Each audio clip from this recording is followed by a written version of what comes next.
Tout le personnel doit se familiariser avec les classifications des objets SCP. Le non-respect de toutes les politiques portant sur la manutention, l'entretien, ou la sécurité de ces objets peut être un motif de suspension ou d'élimination. Les objets de type sûr sont aisément mis en quarantaine et facilement étudiés. Cependant, même les objets sûrs peuvent présenter un danger s'ils sont mal manipulés. Les objets sûrs peuvent être consultés par tous les membres du personnel avec une autorisation d'accès du SCP de niveau 1. Pour l'ensemble du personnel de la Fondation SCP, s'il vous plaît, notez que même les objets de classe sûre sont capables d'infliger d'importantes blessures ou peuvent provoquer la mort s'ils ne sont pas traités correctement. Renseignez-vous sur toutes les procédures de confinement et les protocoles avant d'accéder à n'importe quel objet SCP sûr. Les objets de classe Euclide par leur nature dangereuse, ne sont pas facilement mis en quarantaine et encore moins étudiés. Le confinement d'objets de classe Euclide est difficile ou peu fiable, et ils peuvent constituer un danger pour tout le personnel lors de leur manipulation. Les objets peuvent être classés comme Euclide si les propriétés de celui-ci se comportent en violation des lois physiques, ou si l'objet répond à des stimuli de façon erratique.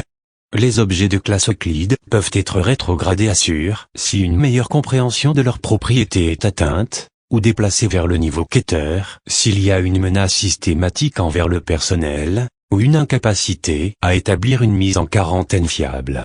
Les objets de classe Keter sont les objets les plus dangereux et sont actuellement désignés par la Fondation comme objets de nature hostile à toute forme de vie.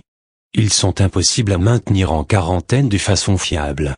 Les objets de classe Keter sont contenus avec de grandes difficultés, et ne peuvent être manipulés que par le personnel de catégorie Delta, sauf dans des circonstances particulières.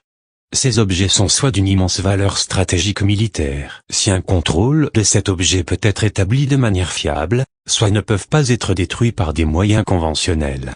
En raison du danger des objets de classe Keter, tout le personnel doit se renseigner sur la documentation disponible sur ces objets et particulièrement les procédures de confinement avant d'effectuer des recherches sur les dits objets.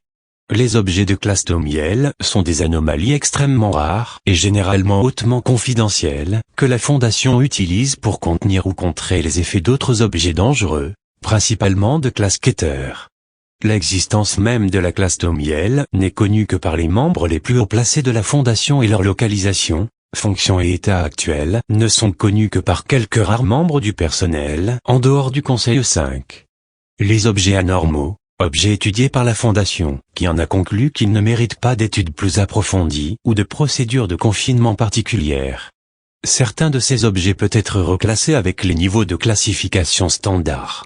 Les objets neutralisés, non donnés à tout objet qui a été détruit d'une certaine manière, car ils provoquaient des effets extradimensionnels, ou défavorables à l'humanité.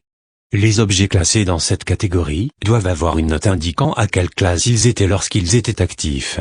Les objets désarmés, non donnés aux objets qui ne sont pas détruits, mais seulement désarmés ou déclassés par la Fondation.